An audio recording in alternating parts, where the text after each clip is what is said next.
नमस्कार, मैं हूं अंकुर और आप देख रहे हैं सत्यहिंदी.com। आइए एक नजर डालते हैं अब तक की सुर्खियों पर। श्री राम मंदिर की जमीन को 5 मिनट में ही 2 करोड़ से 18.5 करोड़ में खरीदने के आरोपों पर श्री राम जन्मभूमि तीर्थ क्षेत्र ट्रस्ट के महासचिव चंपत राय ने सफाई देते हुए कहा है कि जिस जमीन को लेकर मीडिया में शोर हो रहा है वह रेलवे स्टेशन के पास की एक प्रमुख जगह है। ट्रस्ट के महामंत्री राय के मुताबिक इस जमीन को खरीदने के लिए वर्तमान विक्रेता गणों ने सालों पहले जिस मूल्य पर रजिस्टर्ड अनुबंध किया था उस जमीन का उन्होंने 18 मार्च 2021 को बैनामा कराया और फिर ट्रस्ट के साथ अनुबंध किया। राय ने कहा, श्री राम जन्मभूमि तीर्थ क्षेत्र ने अब तक जितनी भी जमीन खरीदी है वह खुले बाजार की कीमत से बहुत कम मूल्य पर खरीदी। राम मंदिर ट्रस्ट के महासचिव चंपत राय द्वारा संजय सिंह के आरोपों को झूठा बताए जाने के बाद अब संजय सिंह ने प्रेस कॉन्फ्रेंस कर कहा है कि चंपत राय के मुताबिक ये जमीन महंगी है और जब सुल्तान अंसारी और रवि मोहन तिवारी ने कुसुम पाठक और हरीश पाठक से इस जमीन को खरीदा था उस वक्त रजिस्टर्ड अनुबंध बहुत पहले कर लिया गया था, तब दाम सस्ते रहे होंगे और बाद में ये बढ़ गए। संजय सिंह के मुताबिक जबकि कुसुम पाठक और हरीश पाठक ने सुल्तान अंसारी और रवि मोहन तिवारी से रजिस्टर्ड बैनामा किया था तो इसमें साफ लिखा है कि बेची गई जमीन सभी प्रकार के भारों और प्रभारों से मुक्त है। उन्होंने कहा, इसका मतलब ये हुआ कि ना तो पहले इस जमीन का कोई एग्रीमेंट हुआ है और ना कोई पेशगी ली गई है और ना कोई पैसा लिया गया है। आप सांसद संजय सिंह ने कहा कि अगर हरीश पाठक और सुल्तान अंसारी के बीच में कुसुम पाठक और रवि मोहन तिवारी के बीच में कोई एग्रीमेंट पहले हुआ होता तो इस बैनामे में इसका जिक्र जरूर होता। आप सांसद ने कहा, एक सच को छुपाने के लिए चंपत राय को 1000 झूठ बोलने की जरूरत नहीं है। संजय सिंह ने पूछा कि चंपत जी क्या कोई फर्जी कागज बना रहे हैं। आप नेता ने कहा कि चंपत राय के मुताबिक वहां जमीन महंगी है और सरकारी रेट के हिसाब से भी अगर मान लें तो वह 5 करोड़ 80 लाख है और बैनामे के वक्त ये जमीन 2 करोड़ में खरीदी गई। ये बात ट्रस्ट के सदस्य अनिल मिश्रा और मेयर ऋषिकेश उपाध्याय को पता थी और वो लोग उस वक्त वहां मौजूद थे। यूपी की सोहेलदेव समाज पार्टी के प्रमुख ओम प्रकाश राजभर ने राम मंदिर की जमीन में कथित घोटाले को लेकर सीएम योगी आदित्यनाथ और पीएम मोदी पर निशाना साधा है। उन्होंने कहा है कि मंदिर लोगों के लिए आस्था का केंद्र हो सकता है पर बीजेपी और आरएसएस के लिए व्यापार का जरिया है। इस जमीन घोटाले से करोड़ों भक्तों की आस्था से खिलवाड़ हुआ है। मोदी जी और योगी जी बताएं कि कब होगा इन ट्रस्टी लोगों पर मुकदमा, कब इन लोगों को गिरफ्तार कर जेल भेजा जाएगा। राजभर ने कहा कि इससे पहले भी निर्मोही अखाड़े ने विश्व हिंदू परिषद पर 1400 करोड़ रुपए के घोटाले का आरोप लगाया है। कांग्रेस ने राम मंदिर की जमीन खरीद में कथित घोटाले को लेकर आज पीएम मोदी को निशाने पर लिया। कांग्रेस नेता रणदीप सुरजेवाला ने कहा कि देश के करोड़ों लोगों से एकत्रित चंदे का दुरुपयोग करना, उसमें घपला करना महापाप है। इसमें बीजेपी नेता शामिल हैं। सुरजेवाला ने इस दौरान पीएम मोदी से सवाल करते हुए कहा कि पीएम मोदी जिन्होंने सुप्रीम कोर्ट के निर्देश पर ट्रस्ट का गठन किया था वो चुप क्यों हैं? क्या पीएम मोदी जवाब देंगे कि क्या राम की आस्था का सौदा करने वालों को उनका संरक्षण प्राप्त है? सुरजेवाला ने कहा, क्या पीएम जवाब देंगे कि जिन श्री राम के वचनों और मर्यादा की कस्में खाई जाती हैं उनके नाम पर इतना बड़ा कदाचरण और घपला बीजेपी नेताओं ने कैसे किया? और पीएम मोदी ये भी बताएं इस प्रकार की और कितनी मंदिर निर्माण की जमीन औने पौने दाम पर खरीदी गई है। सुरजेवाला ने कहा, जब घोटाला सामने है पीएम सामने आए और सवालों का देश को जवाब दें। कोरोना महामारी के बीच आर्थिक मोर्चे पर संकट का सामना कर रही मोदी सरकार के सामने अब महंगाई बेकाबू होने का संकट है। मई में थोक महंगाई दर रिकॉर्ड 12.94% पर पहुंच गई है, जो कि पिछले साल मई में -3.37% थी। इसका साफ मतलब ये है कि थोक में सामान महंगा होने पर खुदरा में लोगों पर इसका बोझ पड़ेगा और सामान खरीदना आम लोगों के लिए पहुंच से बाहर होता जाएगा।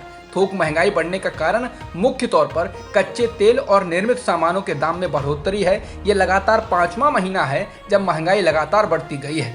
अप्रैल महीने में थोक महंगाई यानी मुद्रास्फीति 10.49% थी। देश में बढ़ती महंगाई से आम आदमी त्रस्त होने लगा है। इस बीच अब मई में थोक महंगाई के बाद खुदरा महंगाई में भी भारी बढ़ोतरी दर्ज की गई है।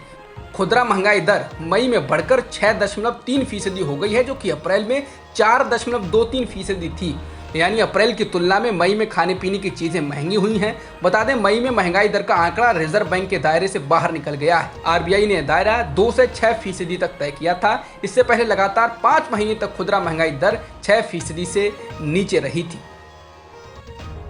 देश में आज फिर पेट्रोल और डीजल महंगा हुआ है। ऐसा पिछले 42 दिनों में 24वीं बार किया गया है। आज पेट्रोल 29 पैसे तो डीजल में 31 पैसे प्रति लीटर की बढ़ोतरी की गई है, जिसके कारण तेल की कीमतों ने नए रिकॉर्ड छू लिए हैं। आज कीमतों में बढ़ोतरी के बाद मध्य प्रदेश की राजधानी भोपाल में पेट्रोल 104 रुपये 59 पैसे प्रति लीटर हो गया है और डीजल 95 रुपये 91 पैसे प्रति लीटर हो चुका है। मुंबई में 102 रुपये 58 पैसे प्रति लीटर हो चुका है तो डीजल 94 रुपये 76 पैसे प्रति लीटर हो चुका है। इसके अलावा लद्दाख में पेट्रोल की कीमत 101 रुपये 95 पैसे और डीजल की कीमत 93 रुपये 90 पैसे हो चुकी है। वहीं दिल्ली में पेट्रोल की कीमत 96 रुपये 4 पैसे और डीजल की कीमत 87 रुपये 28 पैसे हो चुकी है।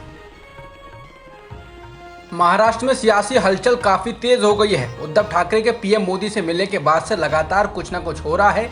एक और एनसीपी और शिवसेना के 2.5 साल के सीएम की बात सामने आने के बाद शिवसेना सांसद संजय राउत ने साफ कर दिया है कि उद्धव ठाकरे ही पूरे 5 साल तक महाराष्ट्र के मुख्यमंत्री रहेंगे। तो दूसरी ओर महाराष्ट्र कांग्रेस के अध्यक्ष नाना पटोले ने भी साफ कर दिया है कि अगला विधानसभा और लोकसभा चुनाव कांग्रेस अकेले लड़ेगी। नाना पटोले का कहना है कि कांग्रेस का हर कार्यकर्ता चाहता है कि उनकी पार्टी का मुख्यमंत्री हो। पटोले ने अमरावती में एक कार्यक्रम में कहा कि कांग्रेस हाईकमान ने उन्हें राज्य की जिम्मेदारी सौंपी है, ऐसे में राज्य के फैसले लेना भी उनकी ही जिम्मेदारी है।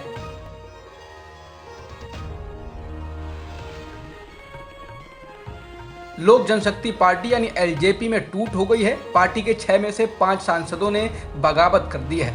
इस घटनाक्रम के बाद चिराग पासवान पार्टी में अकेले पड़ गए हैं। सोमवार को चिराग पासवान पशुपति पारस से मिलने उनके दिल्ली स्थित आवास पर पहुंचे, लेकिन उन्हें काफी देर तक आवास के बाहर ही इंतजार करना पड़ा। बहुत मुश्किल से चिराग को आवास में एंट्री मिली और 1 घंटे बाद वह वापस लौट गए। इस बीच पशुपति पारस को एलजेपी संसदीय दल का नेता चुन लिया गया। उन्होंने एलजेपी के 5 सांसदों के साथ जाकर लोकसभा स्पीकर ओम बिड़ला से मुलाकात की है। एलजेपी में बगावत करने वाले पशुपति पारस ने सोमवार सुबह की गई एक प्रेस कॉन्फ्रेंस में कहा कि हम एनडीए गठबंधन में बने रहना चाहते थे, लेकिन एनडीए से बाहर निकलकर बिहार विधानसभा का चुनाव लड़ा गया।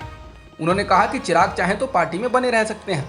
पारस ने कहा कि मैंने पार्टी तोड़ी नहीं है, बल्कि पार्टी को बचाया है। उन्होंने कहा कि हम एलजेपी को बरकरार रखेंगे। पारस ने कहा कि 5 सांसदों ने रविवार रात को लोकसभा स्पीकर से मिलकर उन्हें उससे संबंधित पत्र सौंप दिया है। उन्होंने कहा कि हम लोग जेडीयू में नहीं जा रहे हैं और एलजेपी एनडीए गठबंधन में ही बनी रहेगी। यूपी के गाजियाबाद में बुलंदशहर से लोनी जा रहे एक बुजुर्ग मुस्लिम को कुछ लोगों ने जमकर पीटा और उनकी दाढ़ी भी काट ली। इसका वीडियो खुद आरोपियों ने बनाया और वायरल भी किया। पीड़ित बुजुर्ग का नाम अब्दुल समद है। वीडियो में देखा जा सकता है कि बुजुर्ग उन लोगों से हाथ जोड़कर मिन्नतें कर रहे हैं, लेकिन एक युवक बारी बारी से उनको थप्पड़ मारता है और दूसरे युवक के हाथ में कैंची है जो उनकी दाढ़ी काट लेता है। पीड़ित बुजुर्ग के मुताबिक आरोपियों ने जय श्री राम और वंदे मातरम के नारे भी लगवाए और कहा कि तुम पाकिस्तान के जासूस हो। बुजुर्ग का कहना है वो ये कहकर धमका रहे थे कि वो इससे पहले भी कई मुसलमानों को मार चुके हैं। घटना 5 जून की बताई जा रही है। वहीं वीडियो वायरल होने पर लोनी पुलिस ने केस दर्ज कर मुख्य आरोपी प्रवेश गुर्जर को गिरफ्तार कर लिया है। बाकी आरोपियों की तलाश जारी है। उत्तर प्रदेश के प्रतापगढ़ जिले में एक पत्रकार की संदिग्ध परिस्थितियों में रविवार रात को मौत हो गई। इससे एक दिन पहले पत्रकार ने अपनी एक रिपोर्ट से शराब माफिया के नाराज होने और उससे जान के खतरे की आशंका जताई थी। इसको लेकर उन्होंने पुलिस से सुरक्षा की मांग की थी। हालांकि अब प्रतापगढ़ पुलिस ने कहा है कि पत्रकार की सड़क दुर्घटना में मौत हुई है, लेकिन सोशल मीडिया पर तो उनकी मौत पर सवाल उठाए जा रहे हैं। कांग्रेस नेता प्रियंका गांधी ने भी शराब माफिया से पत्रकारों को खतरे को लेकर सरकार पर निशाना साधा है। ये मामला प्रतापगढ़ में एबीपी न्यूज और एबीपी गंगा से जुड़े पत्रकार सुलभ श्रीवास्तव का शव मिलने का है।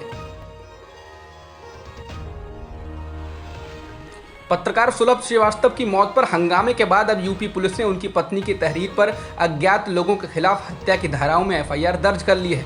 प्रयागराज जोन के एडीजी प्रेम प्रकाश ने मीडिया को बताया कि परिवार को सुरक्षा भी मुहैया कराई गई है और परिवार की मांग का पूरा ख्याल रखा जाएगा। आम आदमी पार्टी प्रमुख और दिल्ली के मुख्यमंत्री अरविंद केजरीवाल ने सोमवार को कहा कि पार्टी 2022 के गुजरात विधानसभा चुनाव में सभी सीटों पर चुनाव लड़ने जा रही है। केजरीवाल ने यह ऐलान अहमदाबाद में प्रेस कॉन्फ्रेंस को संबोधित करते हुए किया। बता दें 2021 में सूरत नगर निगम चुनाव में आम आदमी पार्टी ने 120 में से 27 सीटें जीती थी।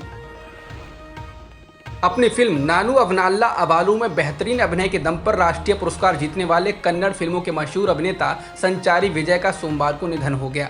शनिवार को एक मोटरसाइकिल दुर्घटना में वो गंभीर रूप से घायल हो गए थे। अभिनेता विजय दोस्त के साथ बाइक पर जा रहे थे, तभी बाइक जाकर बिजली के खंभे से टकरा गई, जिसमें विजय के दोस्त का पैर टूट गया और विजय को गंभीर चोटें आईं। विजय की इमरजेंसी ब्रेन सर्जरी भी हुई, लेकिन उनको बचाया नहीं जा सका। वहीं अभिनेता के परिजनों ने उनके अंगों को दान करने का फैसला किया है। दिल्ली में पिछले 24 घंटों में 131 कोरोना संक्रमण के मामले दर्ज किए गए हैं, जो 22 फरवरी के बाद से एक दिन में आए सबसे कम मामले हैं। इसके अलावा 16 लोगों की मौत हुई है, जो 5 अप्रैल के बाद से किसी एक दिन में कोरोना के कारण मरने वालों की सबसे कम संख्या है। इसके अलावा पॉजिटिविटी रेट दिल्ली में 0.22% हो गया है। ये भी 21 फरवरी के बाद से सबसे कम है। अब तक की खबरों में इतना ही। बाकी खबरों के लिए बने रहिए सत्यहिंदी.com के साथ। सत्य हिंदी का ऐप डाउनलोड करें गूगल प्ले स्टोर पर।